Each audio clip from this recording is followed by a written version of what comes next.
Hello again, and welcome to The Wrap, your weekly look at North Carolina politics. I'm Travis Fain, one of WRAL's state government reporters.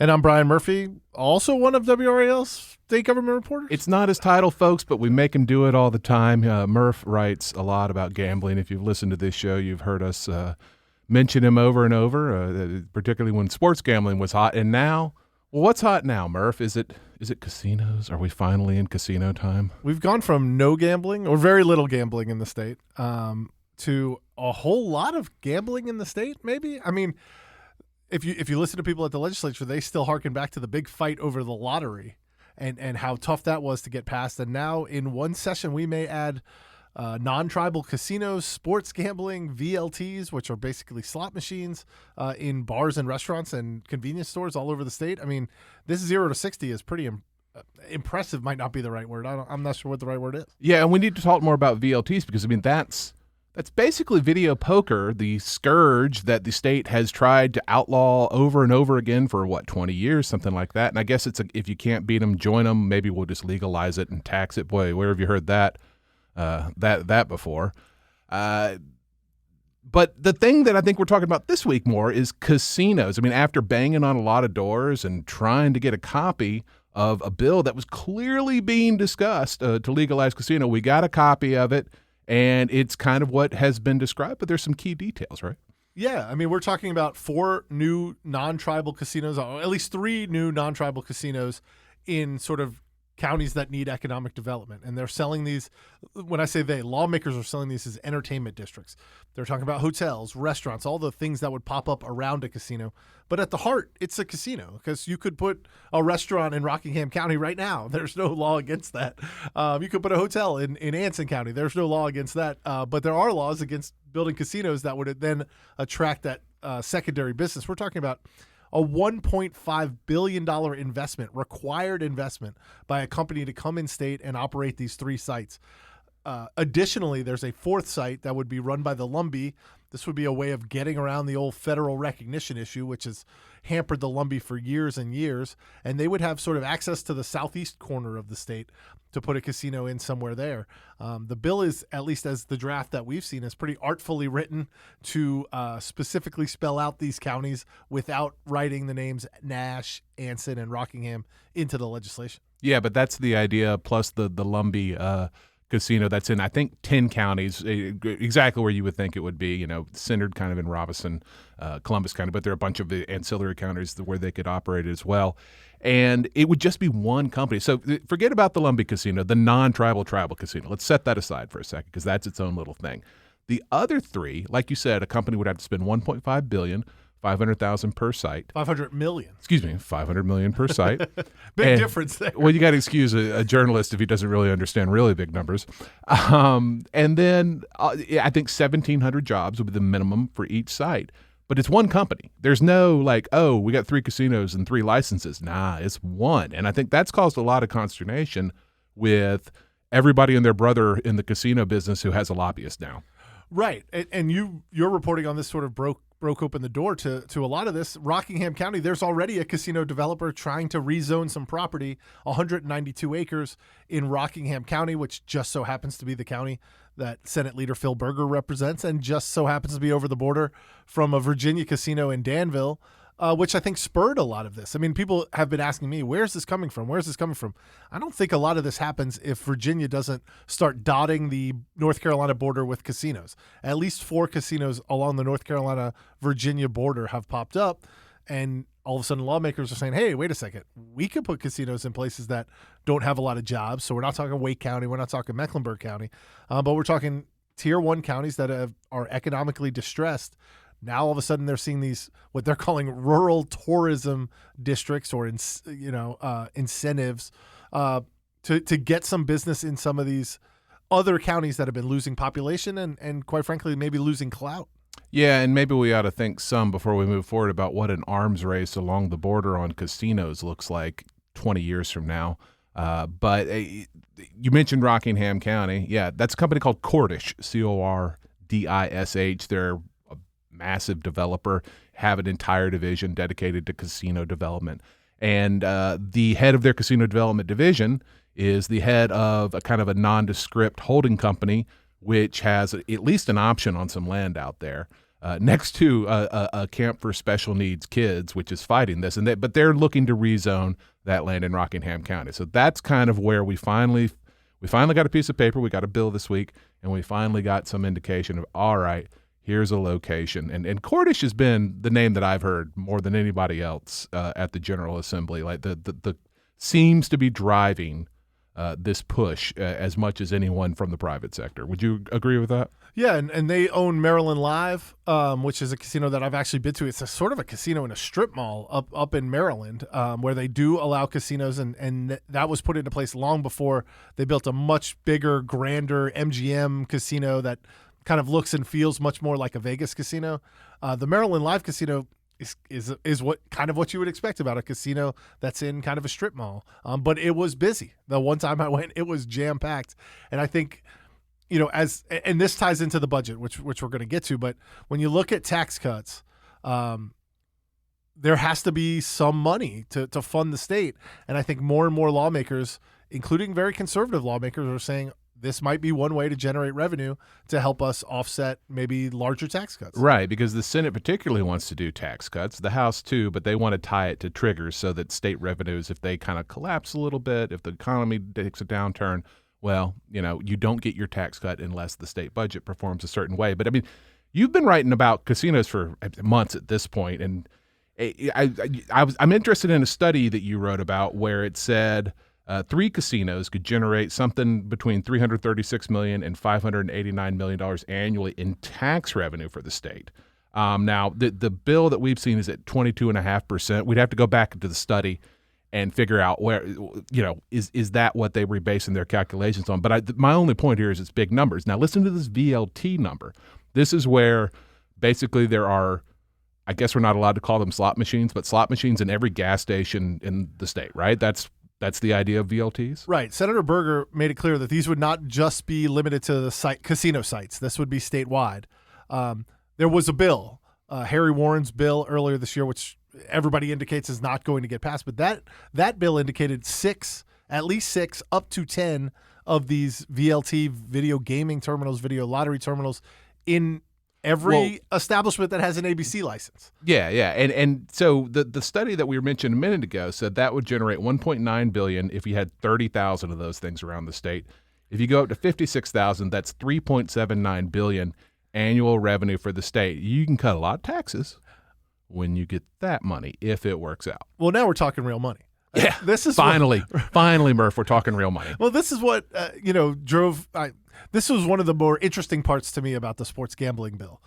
Sports gambling passed earlier this session. Still waiting for a start date on that, but they were talking in 5 years, maybe $100 million in revenue to the state. I mean, that's a rounding error at this point with the state budget as large as it is. Video lottery terminals, $4 billion, close to $4 billion if there's 56,000 terminals across the state. Now that's real money. I mean, that is what, more than 10% of the budget. It's a tax shift. So if you're balancing that off with, well, we're going to speed up either corporate tax cuts or personal income tax cuts, and the Senate particularly wants to speed up some personal income tax cuts. What you're doing is you're shifting that tax burden to people who, tourists potentially, gambling addicts. That would be another one. People who don't do math and don't pay attention to the odds. I mean, that's the way I'm thinking about it now. Is that this is a tax shift. Real quick, moving on. Opportunity scholarships. Speaking of shifts, which would take state money and expand the people who can get private school vouchers. We call it opportunity scholarships in this state. The speaker said this week that money would be in the budget. He wouldn't give a number.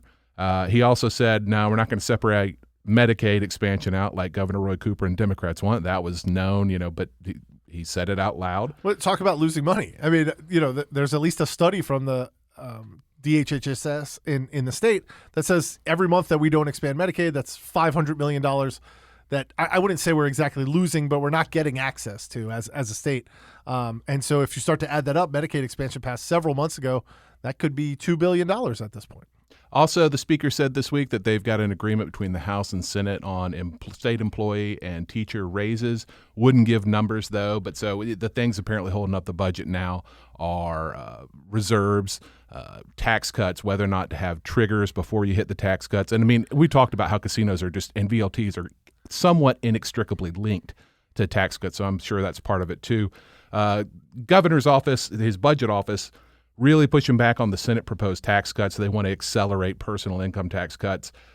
They said today, the governor's office did, that the Senate proposal would more than double the amount of revenue that planned tax cuts already would be taken out of the budget by 2030.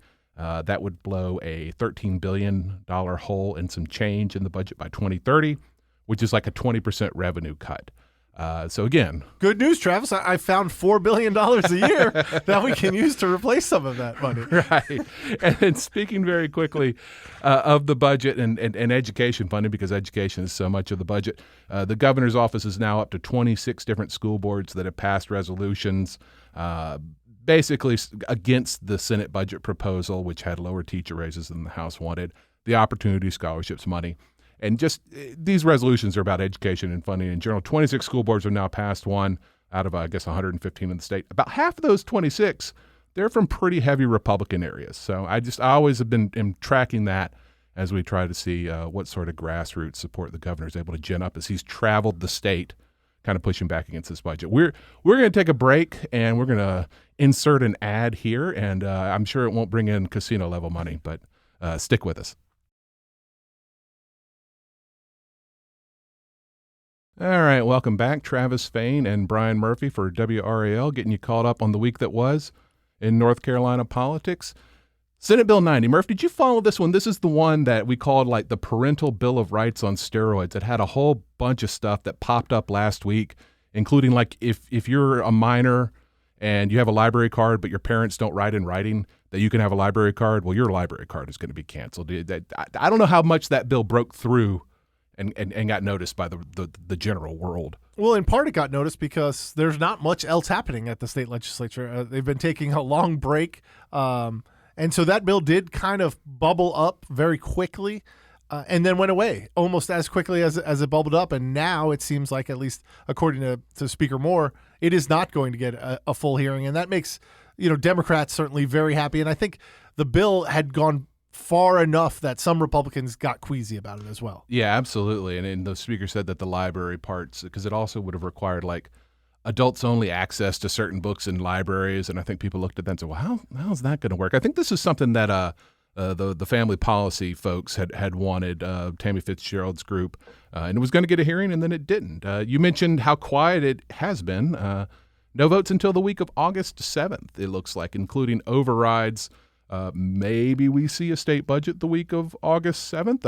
I don't know, but I mean, we're kind of gonna run dark and silent for a little while. It sounds like. Yeah, this is where I actually feel some sympathy for lawmakers. Right? They expected to be out of here by July 4th, and so they made summer plans. Lots of them. They also planned to go to conferences. And you would think that late July, early August would be the time to do that. Unfortunately for them and for us as reporters, I guess in some way, they haven't been able to get all their business done. And, there's been some, Jim Perry for one has said, we need to have a timeline. Like we need to have a hard out date in the state legislature to avoid this. One other thing to remember, they're not done. Even when they're done, they're not done. They're going to come back for redistricting. They may have to come back for some election bills. I mean, the state legislature, both members of the House and Senate are going to be working this whole year from Raleigh. They may have some breaks, but this session is going to drag out almost the entire year. Yeah, we heard from the Speaker of the House that redistricting session looking like late September, early October, so mark that on your calendars now. Republican lawmakers, a bunch of them are going to be at ALEC next week, the American Legislative Exchange Council, kind of a conservative version that brings lawmakers together. They're in Orlando. Does that sound fun to you? Not with this weather. It doesn't sound very fun. Yeah, Orlando in July. I don't know about better that. than Phoenix, I suppose. The governor was at the National Governors Association last week, came home with a mild case of COVID. I don't know if he got it there, where he got it. I don't know. Is COVID even is that a news item anymore when someone famous gets COVID? I don't know, but what I do know is if you look at the numbers that North Carolina is still tracking, both in wastewater, both admissions to the hospital, the numbers are up. Now, that is certainly not at any level that we experienced in 2020 or even 2021, but both of those indicators were at their highest level since maybe early May. So there does seem to be some COVID hanging around. Certainly not something I've thought about for a while, but it is certainly still out there. Yeah, I saw a story not too long ago, not to get too far off on a tangent here, but about deer with COVID and how it being in deer specifically could cause mutations. And I was like, scary, close browser, close browser. But anyway, the governor, we were told by his office, had a mild case this week. Hope he's doing just fine.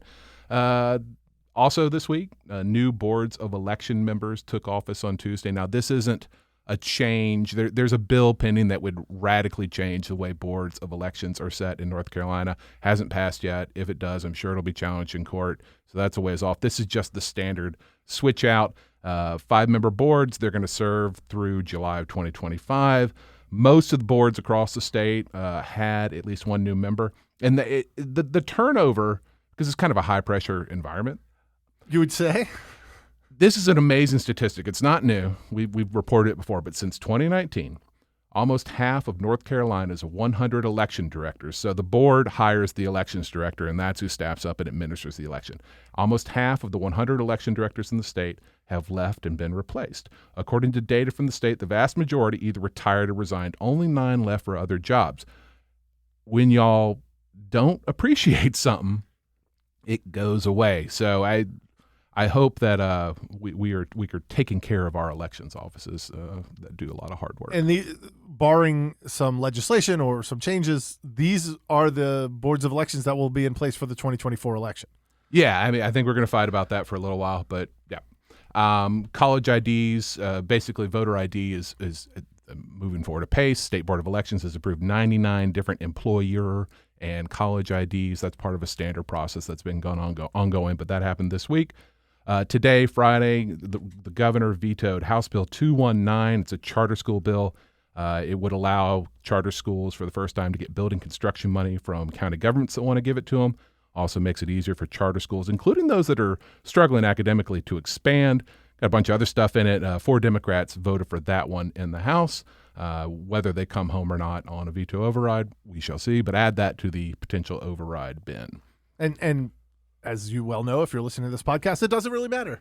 As long as all the Republicans stick together, they have supermajorities and can overturn any Cooper veto without the help of a single Democrat. Yeah, I should mention here the Speaker, there's 4 other overrides pending in the House and I think 1 in the Senate. The Speaker said as far as the House is concerned, which is where the action is because that's the closest margin on override votes, they won't take any override votes until at least August 7th.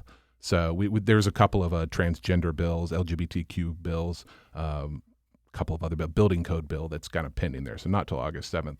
Also today, House Bill 201 became law without the governor's signature. I don't know what his concern was there. He didn't say in the news release. But this is a bill that does a number of retirement system tweaks, including giving the treasurer's office more flexibility. When there's a pension overpayment, like they have to go out and collect that money, even if it's the pension plan's fault. They have to go out and collect it. But this allows him to claw back less at a given time. WRAL investigates. One of our teams here had done some good work on this, finding people where like the state was garnishing 100% of their pension to make up for an overpayment that the state had done. And in some cases, when the people said, hey, I think this is an overpayment, the state said, no, it's fine. We tell them until they come back. One family was told they owed $241,000.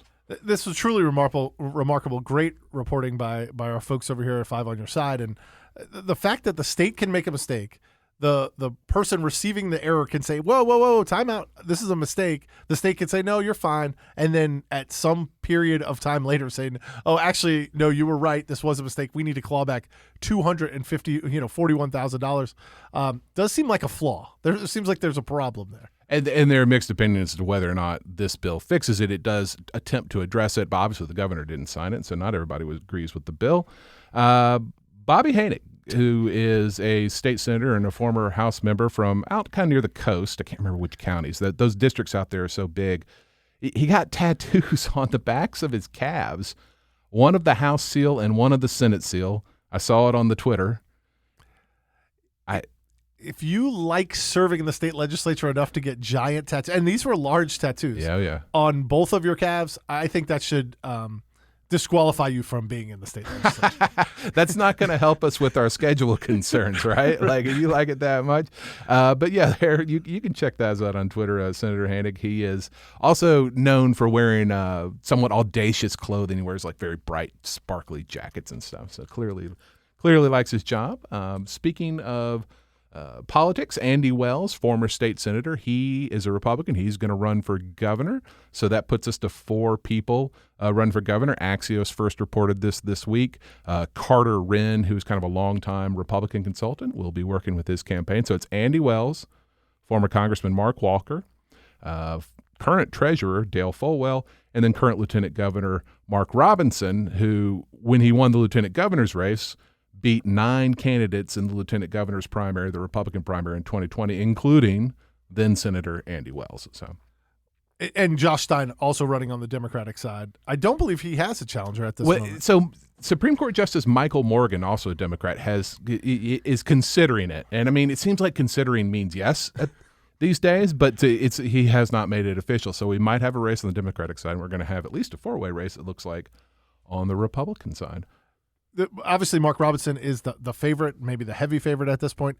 I do wonder if all of these candidates, and we see this at the presidential level, the more candidates that get in, the better chance that Mark Robinson has of winning. It does seem like at some point, if you're going to stop the heavy favorite, you'll have to consolidate around somebody. Yeah, it's hard to see. I mean, you can see Mark Walker pulling from the Robinson base, but it just seems more likely that these other candidates are going to pull from each other more so than they will the lieutenant governor. So what will come of that? All that, I don't know. Maybe we're not done on candidates either. Municipal filing closed noon today. We're recording this Friday afternoon. Are you running for the mayor of Durham? I am one of the few people. I actually live in Cary. But 9 people running for mayor of Durham. That includes Senator Mike Woodard, we've mentioned before, and Councilman Leandra Williams, who Nita Alam endorsed in kind of a confusing Twitter thread today, or earlier this week, where it sounded like she was running for mayor, but no, she was just getting everybody's attention to say, hey, vote for Leo. So I'm guessing those are the 2 biggest names. Those are the 2 I recognized, but there are quite a few others running. Per Joe Bruno, just out in the Charlotte area, former Representative Christy Clark is running for the mayor of Huntersville. And I'm sure there are other connections to state politics that we should be noting with these municipal races, because there are lots of them around the state. But those are the only 2 that I kind of saw. Christy Clark, famous for running against the same person, right? For 3 straight campaigns. They traded the seat back and forth. The name is escaping me at the moment, who she lost to twice and defeated once. So I guess she's decided to run for something else now. There you go. Speaking of running, Representative Ben Moss out of the race for labor commissioner. He's going to run for re-election himself. Instead, he's in his second term. John Hardisser, State Representative John Hardisser, continues to be running for labor commissioner, said that he raised $280,000 for that race. We're in that period of time when people are announcing how much money they've raised, but don't have to tell you where they got it from until I believe the 28th of July, is when these things are due. So I don't know where that might come from, which is always more interesting than the total for me. Yeah, we've talked about the elevator thing a million times, but amazing to me how that job is maybe more high profile than even the lieutenant governor's job. And there's probably a dissertation written somewhere about how smart it was to put the labor commissioner's picture in every elevator, because you got the captive audience. There's really nothing else to look at, and maybe we should start selling more advertising in elevators. Every now and then you see advertising in elevators, but maybe that's a monetization point. Patent pending. No one steal my idea. That's great for name recognition if you're a politician. Yeah, it is. Yeah. Speaking of politics, I guess that's like literally all we talk about here, so I don't know why that segue happened. But Speaker of the House Tim Moore confirmed, was it last Friday, I guess, after we recorded last week's episode, that he would not seek another term as Speaker. Didn't say whether or not he'd run again for the House. Didn't say whether or not he'd run for Congress. Says he doesn't know what he's going to do next, but it won't be Speaker of the House. And I feel like we already knew this, but I don't know that anybody had reported it. It was one of those things where it was like, oh, yeah, we should tell people that. So Yeah, it was so strange because the way Speaker Moore made it sound was like, oh, of course everyone's known this. And I think part of the problem with Jones Street is there may be things that are known inside that building that are not known throughout the state or even just outside that building. And I don't think he ever came out and said, I'm not running. No, not that I remember, but he is the longest serving speaker, and he spoke earlier this week and said there's a reason no one's done it this long, in part because that job is kind of tough. right. You've got to wrangle a lot of folks, and I think we're seeing it now with the budget. It's not always easy, even if you have a supermajority, to reach agreement with the other chamber that has a supermajority. And not only are you wrangling people, your partners in that wrangling want your job. Right. You know, so there's a certain amount of, all right, Tim, okay, come on, it's someone else's turn. So I'm sure he's feeling that pressure, and there are all sorts of names of who could be the next speaker. I don't know. I'm not. And of course, this feels delayed, right? Last year, for all the world, it looked like Tim Moore was going to run for Congress, and it would have opened up the spot, and all the people who were waiting for their opportunity to be the Speaker of the House would have had that opportunity. Of course, Madison Cawthorn got involved, the districts got redrawn, all of that, and so Speaker Moore came back. And so I think you're right. There's probably some people behind him ready to open the door and see him leave. Yeah, there's a real like alternate universe of but for Madison Cawthorn that would be fascinating. I suspect some people on the Republican Party wish they were living in. Jeff Hauser, by the way, a former state Republican Party spokesperson and current staff member at the legislature, can't remember who he works for, he may run for Congress in the 13th. That was out there this week. He says he's exploring it. Others that are running or considering it, Devan Barber, who I believe finished second last time in the Republican primary to Bo Hines in the 13th. He's in Johnson County, has a pretty good power base out there, or voting base out there. Josh McConkey, Steve Van Loor. Feel free to Google his name, folks, if you want some interesting reading. They've said they're running. Aaron Perret, exploratory kind of. So State Representative Aaron Perret, who would be probably a pretty good candidate in that in that district. I mean, as would others, but that's certainly a name to watch. And then maybe Bo Hines, because Bo Hines may be simultaneously running for every congressional district in the state. Important to note here, we do not know what the 13th district is going to look like. In fact, we don't know what any of the congressional districts are going to look like. And so the fact that so many Republicans seem to be jumping in maybe gives an indication that maybe they know what the district may look like. Also, the Aaron Perret name really strikes me. I live in this district, the 13th. Strikes me that maybe they may have trouble drawing her state legislative district. You know, these people are, you know, they're smart. They see how the map is going to have to go for state house districts, for state senate districts, and may see the writing on the wall that simply cannot get a Republican district somewhere in Wake County. And if you figure the 13th is going to be some version of a lean Republican, but not a gimme. It's not going to be one where a far-right candidate probably can win. I mean, we'll see what it looks like. I'm interested. If you have pre-drawn maps for North Carolina's congressional, state senate, or state house races, send them to me. Send them, use like Google Drive or something. Of course, Wiley Nickel, the Democrat, won this seat. Most people expect him to be endangered. I mean, he's certainly on all the target lists for national Republicans. Yep. And I assume he's running for re-election. I feel like he said so, but yeah. Again, barring what that district looks like, it may be a district where, you know, we saw this with Mark Walker, and we saw it with George Holding. Incumbent Republicans who, when the new districts came out, decided I can't win in that district, and so why would I run? We'll see what that district looks like when it's finished. All right, one or two quick other things. The Affordable Healthcare Coalition of North Carolina sent out a bunch of mailers recently. Someone texted me some. Don't know what the spend was on that or how statewide it was, but it looks like a lot. This is a group where like a bunch of Blue Cross Blue Shield officials are on it, and then the Health Plans Association. So, I mean, it is a Blue Cross Blue Shield / insurance industry vehicle, and they're telling people who get the mailers to call and thank state lawmakers who voted for the Blue Cross Blue Shield bill, the one that reorganizes Blue Cross Blue Shield, allows them to move some money around in a way that they say they needed to be more competitive. So, again, don't know what that spend was, but it looks like a bunch of mailers in a bunch of districts. Very quickly on the schedule, as we mentioned, no votes in the House at least, and I believe in the Senate, until the week of August 7th. Maybe the budget is ready then, too. There's a chance the Speaker said they do some bills the week of July 31st, so the previous week, but probably not. and definitely not overrides. There will be a skeleton session July 24th at 3 p.m., but I have no indication that we're doing much of anything until August 7th, and that's what I got. Enjoy your vacations, folks. I think that's what that schedule says. Or try to. Yeah. All right, until next time, stick with us. We'll keep you caught up here on The Wrap.